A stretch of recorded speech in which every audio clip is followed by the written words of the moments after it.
am explicat în 26 de ani, până mă întreba și ce mâncare îi dau. Deci că adoptam un copil,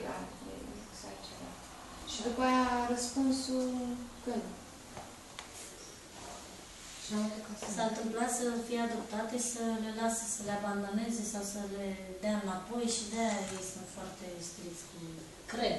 Păi și de ce nu mi-au dat un răspuns? Asta nu știu. Cine știe de unde da răspuns. Sunt foarte mulți oameni nebuni. Foarte nebuni, de-a bine. Da, piciorușul ăsta cam... Da, o să trebuiască să-i prind acum când...